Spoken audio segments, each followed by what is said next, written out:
ირაკლი კობახიძის დღევანდელი განცხადების შემდეგ, როდესაც მან ღიად მოუწოდა პარლამენტს დაჩქარებული ტემპით განიხილონ და მიიღონ აღნიშნული კანონი, ოპოზიციაში დარწმუნდნენ, რომ დღესდღეობით ბიძინა ივანიშვილის გუნდის მთავარი საზრუნავი არის სწორედ ლეგიტიმაციის პრობლემა, რომლის მოგვარებასაც ქართული ოცნება, როგორც ჩანს, კანონის ძალით დაშინებით ცდილობს. ოპოზიცია განმარტავს, რომ ამ კანონის მიღებით ქართული ოცნება გამოდის, რომ აიძულებს ყველა იმ პირს ძალით დაშინებით აღიაროს ხელისუფლების ლეგიტიმაცია და ეუბნება ყველას, რომ ის ადამიანები, რომელსაც ეჭვი ეპარებათ 2024 წლის საპარლამენტო არჩევნების შედეგებში, აიძულებენ, რომ ძალით აღიარონ ეს ლეგიტიმაცია, ეუბნებიან, რომ მათ არ აქვთ გამოხატვის თავისუფლება, სწორედაც გამოხატვის თავისუფლების შეზღუდვას უკავშირდება აღნიშნული კანონი, განმარტავენ ოპოზიციაში და ამბობენ იმასაც, რომ მსგავსი კანონების მიღება ხდება სწორედ ავტორიტარული რეჟიმების, ხასიათის რეჟიმების მიერ, რომლებსაც სურთ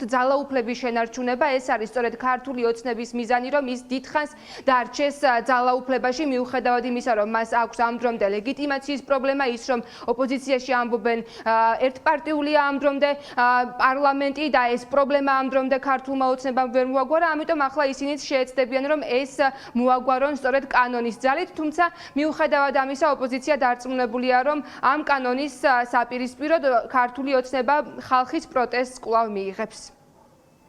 ჰარვარდის დოქტორანტურის დამთავრება არ ჭირდება ნებისმიერ ადამიანისთვის იმის გააზრებას, რომ არ არსებობს სამყაროში იმაზე უფრო სერიოზული მტკიცებულება მათი არაღიარების და არალეგიტიმურობის, ვიდრე ის, რომ საკუთარ მოქალაქეებს კანონის ძალით ავალდებულებენ, რომ ისინი აღიარონ. ადამიანებს ეუბნებიან, რომლებიც მათი ძალაუფლების წყარო არიან კონსტიტუციით, იმათ ეუბნებიან, რომ თუ არ გვაღიარებთ, ციხეში ჩაგვრცელთ.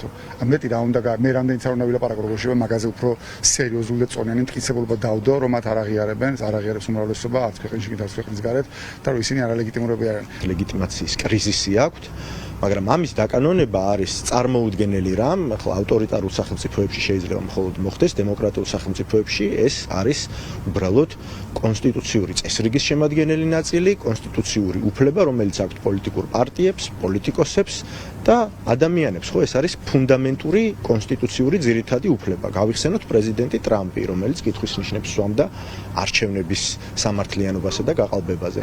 როდესაც ჩვენ ამას ვამბობთ, დიახაც ვართ კონსტიტუციის ერთგული. კომფორტის ზონა მათთვის აი ახლა ამ მომენტში არის ლეგიტიმაცია, რომელიც ვერა და ვერ მოიპოვეს.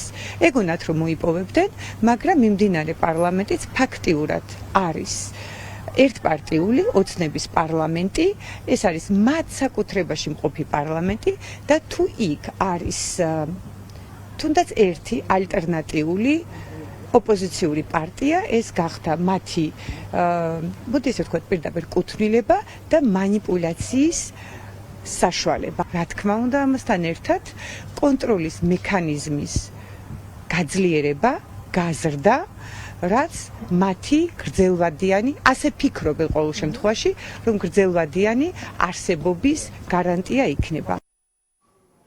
ქართული ოცნება განიხილავს შემოიღო სისხლის სამართლის პასუხისმგებლობა ყველა იმ ადამიანის წინააღმდეგ, რომლებიც საჯაროდ არ აღიარებენ მათ ლეგიტიმაციას, ან სხვებსაც მოუწოდებენ ამისკენ. პარლამენტში 3 თებერვალს ამის ინიციატორი, ყოველ შემთხვევაში ეს გააჟღერა ქართული ოცნების ერთ-ერთმა წევრმა ლევან მაჭავარიანმა, შემდგომ უკვე სხვა წევრებიც დაეთანხმნენ მაჭავარიანს და ახლა უკვე ირაკლი კობახიძე პირდაპირ ღიად მოუწოდებს საკანონმდებლო ორგანოს, რომ ეს კანონი დაჩქარებული წესით მიიღონ.